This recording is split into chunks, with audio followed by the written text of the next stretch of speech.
So anyway, as I've explained before, the forest, it's analogous to a sponge. All that vegetation, that forest soil, when it rains, it absorbs that moisture and gradually releases it to the streams, gradually releases it into the wetlands, and you end up with a higher water quality and a consistent flow. That's what the forest does in terms of our water resources. When you start putting in impermeable surface like this, number one, now the water can't percolate down in, okay? The water that would ordinarily be held by that forest, it flows off rapidly.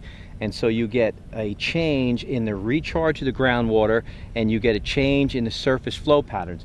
So in other words, when you put this kind of impermeable surface now, the water doesn't soak in, there's no vegetation to hold it. This is not going back into forest for decades. This is an industrial site. This is analogous to putting parking lots. And it doesn't matter if this was a parking lot for a shopping mall, but if you keep putting these over and over and over throughout your forested landscape, you're going to fundamentally change the hydrology. You're going to change the way that the forest holds moisture. It's not one of these that's the problem, it's the cumulative impact of thousands of these pads across the forest in northern Michigan. And this is what's going to happen, because you're going to change the absorptive quality, you're going to change downstream impacts, you're going to change fundamentally what comes off these watersheds when you start putting these pads, these impermeable surfaces all throughout the forest.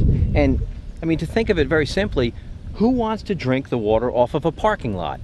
And this is fundamentally a parking lot. Even if they never spill anything, if they never have a drop of diesel fuel, nothing's ever spilled, and I don't know who's going to believe that that's not going to happen, but say they never spill anything, now they fundamentally change the hydrology of the forest.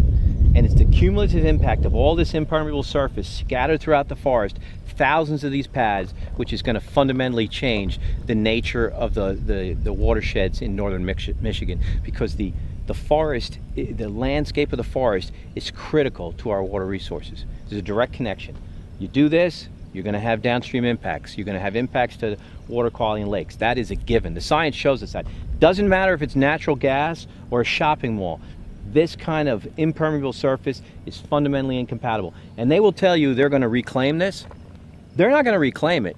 They'll stabilize it with grass. This is not going back into a forest. It's not going to have the same structure or functions of a forest until trees regrow on this. And give them 30, 40, 50 years, which is generous. They think that this gas is going to be, say, at the longest, it's 50 years that this is in production. And then your trees get started. It's going to be another 50 to 80 years before we get the forest to the point it is today. So we're literally talking somewhere from 100 to 150 years just to get this forested area back to what it is today. In the meantime, this forest could become more valuable. A forest grows in value over time if you manage it correctly. They've liquidated it. They're liquidating that asset continuously. All these gas gathering lines, all these transmission lines, all the roads, access roads, all the pads themselves, this is a cumulative impact on the forest that should be measured, should be quantified, and it can be done before permit number 1 is issued. It's the cumulative impact. But unfortunately, our regulators have a reductionist approach, and if it meets the minimum qualifications, it's automatically rubber stamped.